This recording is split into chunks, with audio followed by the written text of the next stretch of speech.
Government دے رہی ہے، وفاقی گورنمنٹ دے رہی ہے، صوبائی گورنمنٹ دے رہے ہیں 23 مارچ اور تحریک پاکستان. یعنی آج پھر اتنا زور شور مچایا جا رہا ہے کہ جھوٹ کو سچ ثابت کیا جائے. میں بتا چکا ہوں آپ کو 23 مارچ، آج پھر بتا دیتا ہوں آپ کو 23 مارچ کی قرارداد جو ہے 1940 کو پیش کی گئی تھی، جو آپ کو یہ سن کر تعجب ہوگا کہ یہ قرارداد 23 مارچ 1940 کو پیش کی گئی تھی، اور قرارداد جو تحریر کی تھی، تحریر کنندہ جو ہیں، لکھنے والے جو ہیں قرارداد لاہور، سر محمد ظفر اللہ خان صاحب نے، یہ مرحوم نے تحریر کی تھی، جو احمدی جماعت سے تعلق رکھتے ہیں، جنہیں عرف عام میں قادیانی بھی کہا جاتا ہے، انہوں نے پیش کی تھی. یعنی اس کو قرارداد پاکستان کہہ رہے ہیں، اور پاکستان میں قادیانیوں کو کافر قرار دے کر نہ انہیں عبادت کرنے دے رہے ہیں، نہ انہیں پاکستان میں آرام اور سکون کے ساتھ رہنے دے رہے ہیں. اسی طرح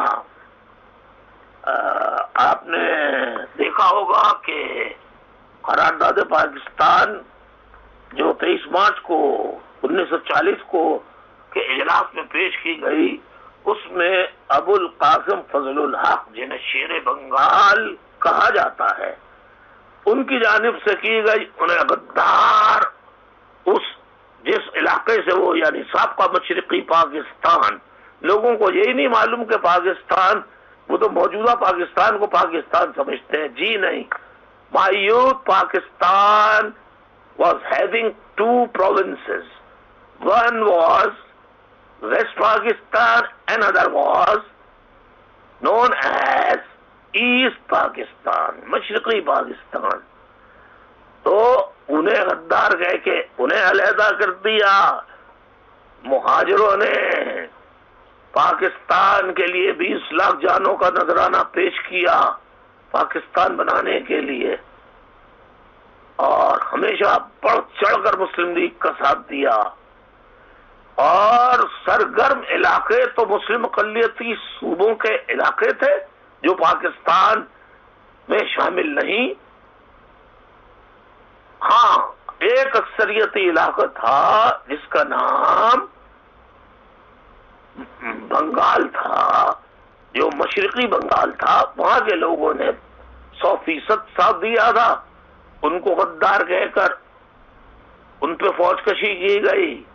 پھر جی ایم سید مرحوم صاحب، اللہ ان کی مغفرت کرے، وہ سندھ اسمبلی میں واحد تھے جو اس وقت اسپیکر تھے. وہ اپنی سیٹ سے اٹھ کر، ایک ووٹ کم تھا کہ پاکستان ریزولوشن کی حمایت میں ووٹ دیں، تو وہ اپنی سیٹ سے اٹھ کر عوام میں چلے گئے اور وہاں جا کر انہوں نے ووٹ ڈالا. تو یعنی عوامی بینچوں پہ جا کر، یعنی منتخب بینچوں پہ جا کر. تو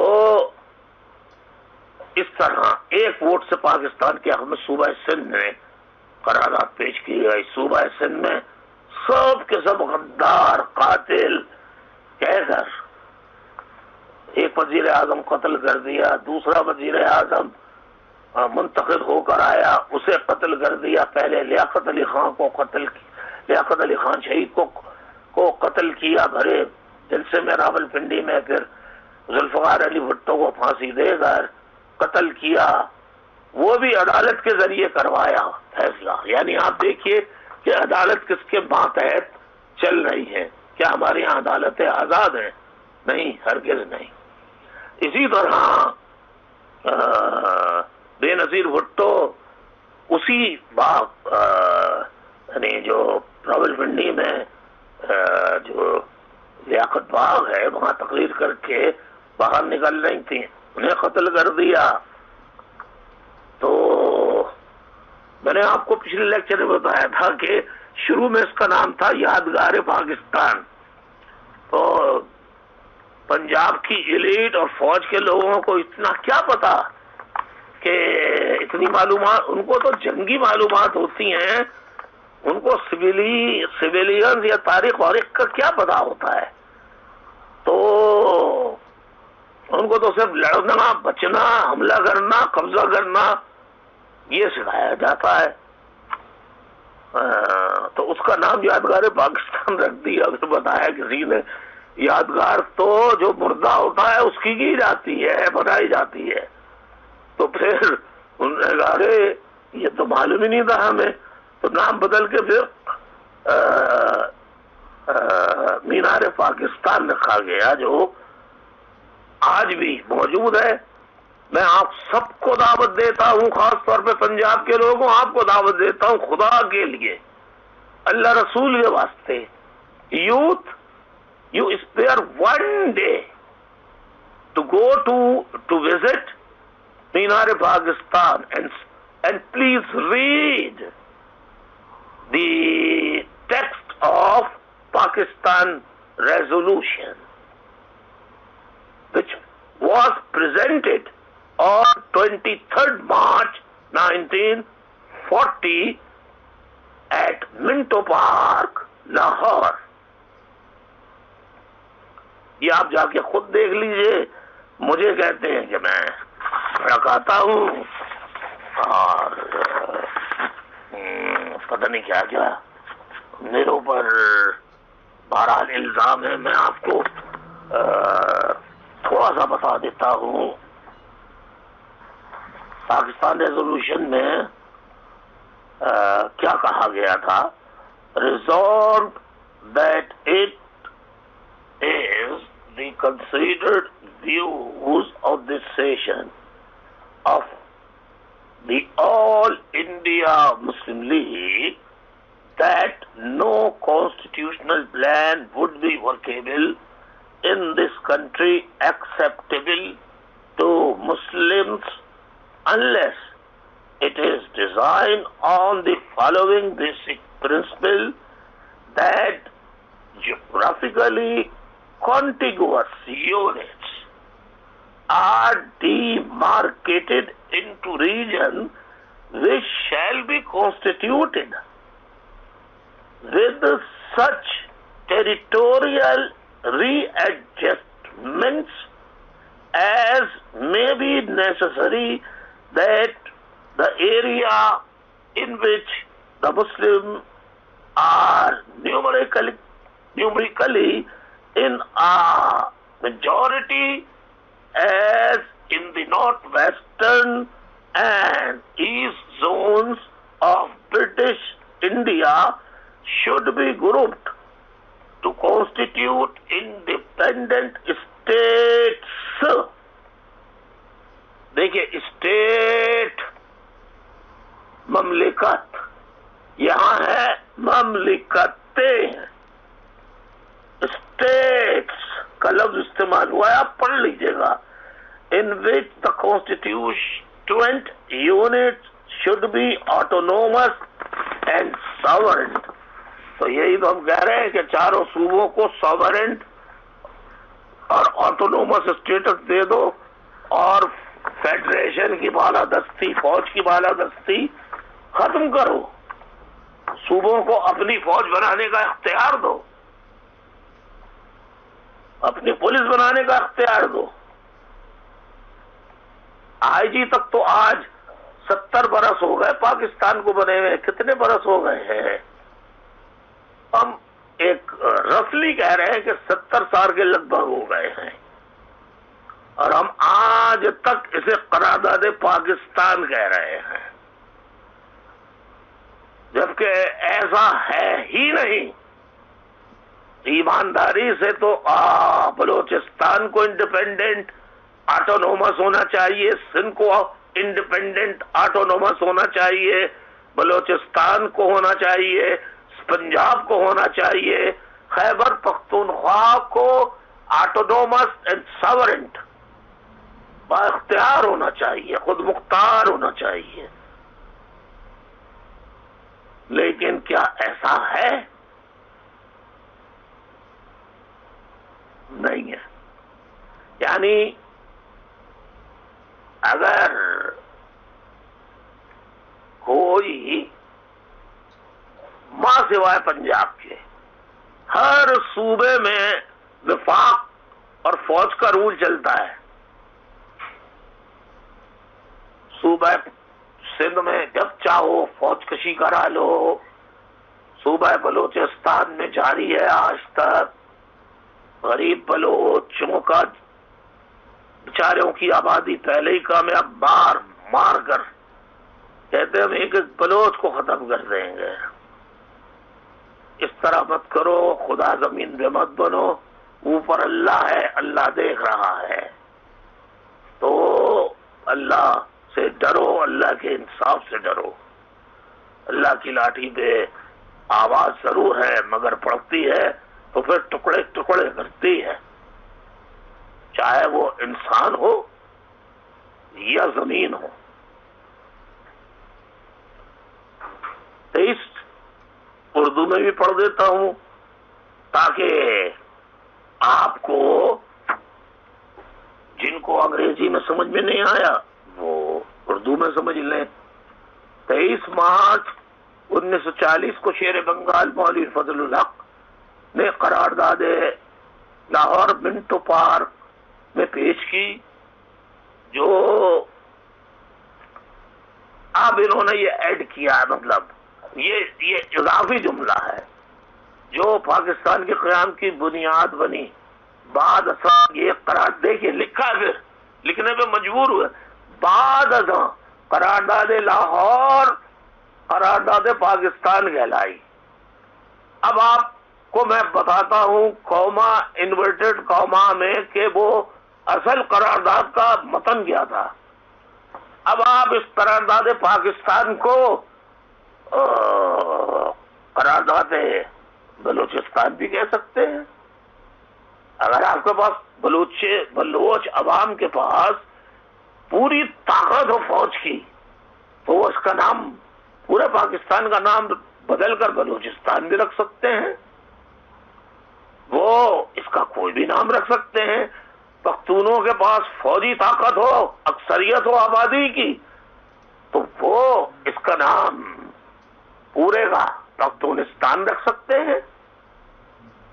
اگر سندھ کی طاقت فوج کی اور آبادی کی اتنی ہو جتنی صوبہ پنجاب کی ہے اور فوج میں اتنی طاقت ہو تو وہ سندھستان رکھ سکتے ہیں یا سندھو دیش رکھ سکتے ہیں. اور اگر مہاجروں کے پاس فوجی طاقت ہو جنہوں نے ملک بنایا تھا، ویسے تو اس کا نام بنگالستان ہونا چاہیے تھا کیونکہ بنگالی 56% تھے اور 44% جو تھے وہ مغربی یعنی موجودہ پاکستان میں آبادی کی تعداد 44% تھی. 56 were Bengalis. The population of East Pakistan was 56%. یہ چیزیں نہیں پڑھائی جا رہی ہیں کتابوں میں. کوئی چیپٹر ہے پاکستان کے کورس میں؟ پاکستان کیوں ٹوٹا، کیسے ٹوٹا؟ My youth, have you read it? اور اگر نہیں آپ نے پڑھا تو آپ فکر نہ کیجئے، دعا کیجئے آپ کے الطاف بھائی کو اللہ زندگی دے.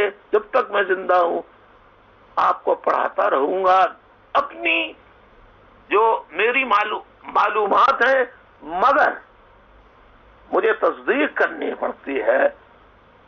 میں نے آج تک کوئی ایسی بات کہی نہیں جو سچ نہ ہو. میں مثال کے طور پہ میں آپ سے پوچھتا ہوں، آپ لوگ لیکچر سن رہے ہیں، ٹی وی میں کیا آپ کو پڑھایا جاتا ہے؟ کتابوں میں کیا پڑھایا جاتا ہے؟ ترانوں میں کیا گایا جاتا ہے؟ پاکستان کا مطلب کیا؟ لا الہ الا اللہ۔ میں آپ کو تاریخی حقائق بتا رہا ہوں، پورے پاکستان کی موومنٹ میں یہ نعرہ، اس نعرے کا وجود سرے سے تھا ہی نہیں۔ اگر کوئی پاکستان کی تحریک میں حصہ لینے والا آپ کے قریب زندہ ہو، حیات رکھتا ہو اور اس کی میموری کام کر رہی ہو تو اس سے جا کے آپ تصدیق کر سکتے ہیں، ورنہ دنیا کی لائبریریز ہیں، آپ اپنے رشتہ دار جو امریکہ اور برطانیہ میں رہتے ہیں ان سے پوچھ لیجئے کہ وہ تاریخ بتا دیں آپ کو، اگر میں غلط بتا رہا ہوں تو۔ آئیے اب میں اصل متن پھر دوبارہ پڑھ دیتا ہوں۔ کل ہند مسلم لیگ کا اجلاس مکمل غور و خوض کے بعد اس نتیجے پر پہنچا کہ اس ملک میں کوئی بھی آئین اس وقت تک قابل عمل اور مسلمانوں کے لیے قابل قبول نہیں ہوگا جب تک کہ اسے بنیادی اصولوں پر تیار نہیں کیا جاتا، یعنی جغرافیائی طور پر متصل اکائیوں کو ایسے خطوں کی صورت میں حد بندی کی جائے، وہ جو میں نے انگریزی میں پڑھا تھا آپ کو کہ ڈیمارکیٹڈ، تو اس کا ترجمہ یہی ہے، ایسے خطوں کی صورت میں حد بندی کی جائے جن کی تشکیل ضروری علاقائی رد و بدل کے ساتھ اس طرح کی جائے کہ وہ علاقے جن میں مسلمانوں کی اکثریت ہے، جیسا کہ ہندوستان کے شمال مشرق اور شمال مغرب میں ہے، انہیں اس میں مدد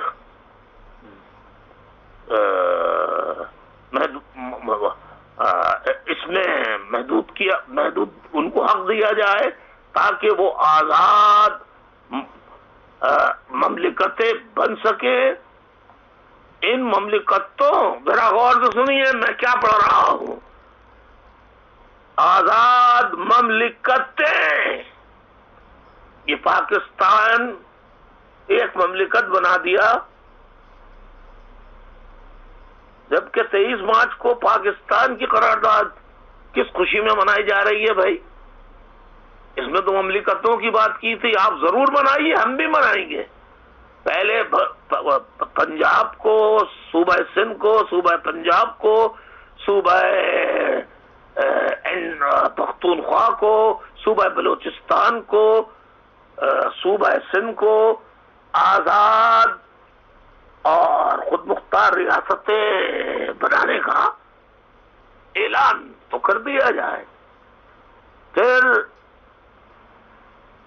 آگے لکھتے ہیں، ان مملکتوں میں شامل ہونے والی وحدتیں خود مختلف اور مقتدر ہونی چاہیے۔ وحدتیں خود مختلف اور مقتدر ہونی چاہیے، یعنی خود مختار اور حاکمیت کامل کی حامل ہو۔ آپ پڑھ تو لیجئے۔ پھر اس کے بعد میں آیا تھا قائد اعظم محمد علی جناح کے بارے میں کہ قائد اعظم جو تھے وہ، ان کی میں نے ہسٹری بتائی تھی۔ 25 دسمبر 1876 کو پیدا ہوئے، کانگریس کے 1906 میں ممبر بنے، پھر کانگریس سے علیحدہ ہو گئے، 1919 تک کانگریس کے ممبر رہے، 1920 میں کانگریس سے مکمل علیحدگی اختیار کر لی۔ اور 1916 میں مسلم لیگ کے صدر بنے. پھر 1927 میں آل انڈیا مسلم لیگ 2 حصوں میں تقسیم ہو گئی. ایک کی قیادت جو 1927 میں All India Muslim League was divided into 2 factions. ایک کی قیادت، ایک کی سربراہی قائد اعظم محمد علی جناح کر رہے تھے، جبکہ دوسری مسلم لیگ کی قیادت جو صوبہ پنجاب سے تعلق رکھنے والے سر میاں محمد شفیع، سر کا خطاب قائد اعظم کو نہیں ملا، سر کا خطاب ملا پنجاب کے علامہ اقبال کو، سر محمد اقبال، اور اسی طرح سر کا خطاب جو ہے وہ سر میاں محمد شفیع کو ملا تھا، جو بہت بڑے جاگیردار حمایت کرنے والے تھے انگریزوں کے وفادار. تو ان کے اس میں بنائی تھی، وہ اس کے صدر بنے، جس کا نام آل انڈیا مسلم لیگ شفیع گروپ رکھا گیا. یہ گروپ قائد اعظم کا شدید مخالف تھا. ایک اور مزے کی بات اور قابل غور بات آپ کو بتاتا ہوں، اور پہلے بھی بتا چکا ہوں، کہ حضرت علامہ اقبال محترم پرو برٹش گروپ جو برٹش نے بنایا تھا مسلم لیگ شفیع گروپ، اس میں علامہ اقبال نے شمولیت اختیار کر لی تھی. اور 1932 میں سر محمد شفیع کا انتقال ہو گیا تھا. بعد ازاں چند سال کے اندر دوبارہ مسلم لیگ ایک ہو گئی، اور جب ہم نے دیکھا کہ بھائی اب پاک انڈیا دوسری جنگ عظیم جو ہے اس میں بھی وہ سمجھ لیں کہ بالکل پائی کو محتاج ہو گیا، اور اب اس کا یعنی اتنی بڑی اس نے زمین پر قبضہ کر لیا تھا کہ اس کی سلطنت میں سورج نکلتا تھا، اور اسی کی سلطنت میں جہاں قابض علاقے تھے انہی کی سلطنت میں آ گئے تھے، وہیں سورج غروب بھی ہوتا تھا. بہرحال پھر قائد اعظم ناراض ہو کر لندن چلے گئے. پھر جب دیکھ لیا کہ اب انگریز نے بر صغیر کی تقسیم کی ٹھان لی ہے، تو پنجاب کے لوگ دھڑا دھڑ یونینسٹ پارٹی جو انگریزوں نے بنائی تھی، اس کا نام تھا یونینسٹ پارٹی، یہ انگریزوں نے بنائی تھی. تو پورا پنجاب اس کا ممبر تھا، جو موجودہ پنجاب ہے سارے لوگ اس میں شامل تھے. اور یہ جتنے آج پاکستان کے سینٹ اور قومی اسمبلی یا صوبائی اسمبلی کے بڑے بڑے ارکان ہیں، جاگیردار وڈیرے پیسے والے، یہ سب کے آپ دادا کو وفاداری کے صلے میں زمینیں ملی تھیں، بڑی بڑی زمینیں.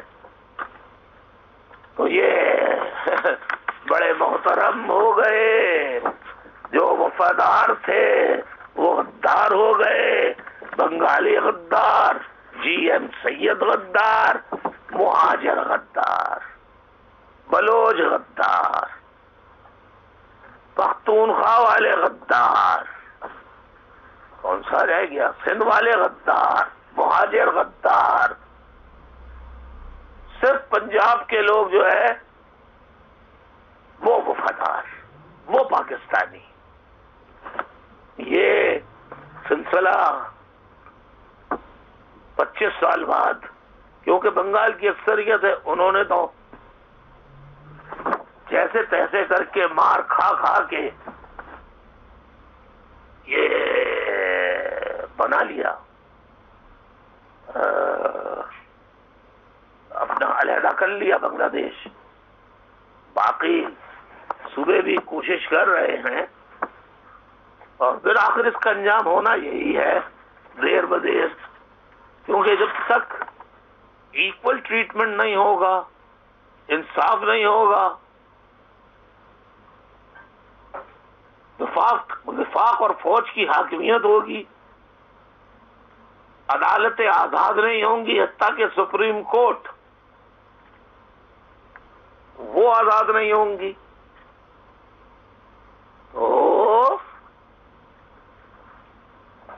تو اور جب وہ حقوق کی بات کریں گی تو حقوق دینے کے بجائے انہیں لاشیں دی جائیں گی, تشدد کر کے مارا جائے گا, آنکھیں نکالی جائیں گی, ان کی جسم کی کھال اتاری جائے گی, کرنٹ لگائے جائیں گے, سگریٹوں سے داغا جائے گا. گرفتار شدگان کو کرنے والی فوج ہے, رینجرز ہے, ایف سی فرنٹیئر کانسٹیبلری وہ بھی فوج ہے. پھر بہرحال آپ کو یہ بتا دوں کہ ناراض ہو کر وہ چلے گئے لندن. ہمارا قیادت جب دیکھا کہ انگریز اب ڈویژن کرے گا تو سارے یونینسٹ پارٹی والے جمع ہو گئے. صرف آپ کو ذرا سا یہ بتانا چاہتا ہوں, یہ ایک فیگر بتاتا ہوں آپ کو. جو کہتے ہیں نا پاکستان کے مالک بنے ہوئے ہیں, پاکستان زندہ باد زندہ باد. ذرا اصلیت دیکھیے, ذرا سا دیکھیے. 2 الیکشن ہوئے تقسیم ہند, برصغیر کی تقسیم سے پہلے, یعنی انڈیا کی تقسیم سے پہلے 2 حصے تھے. اب آپ خود انصاف کیجئے گا, کل نشستیں جو تھیں جن پر انتخاب لڑا گیا وہ 1585 1585 تھی. کانگریس کے صدر جواہر لال نہرو تھے, مسلم لیگ کے صدر قائد اعظم محمد علی جناح تھے. کانگریس نے جو نشستیں حاصل کی وہ 707 اور محمد علی جناح نے محمد علی جناح کو نشستیں جو ملی وہ کانگریس کو ملی 707 نشستیں کانگریس کو دی گئی اور 106 مسلم لیگ کے حصے میں آئیں. اس طرح تقسیم ہوئی. جو 1937 میں الیکشن ہوئے اس میں ذرا غور سے نوٹ کیجئے, لکھ لیجئے, کاغذ پینسل قلم کاغذ اٹھائیے, لکھیے آسام 33 نشستیں 33 نشستیں کانگریس نے حاصل کی. کب؟ 1937 کے الیکشن میں. اور آسام میں مسلم لیگ نے 10 نشستیں. بنگال میں 54 کانگریس نے اینڈ 37 نشستیں, یعنی سب سے زیادہ نشستیں 37 نشستیں مسلم لیگ نے حاصل کی.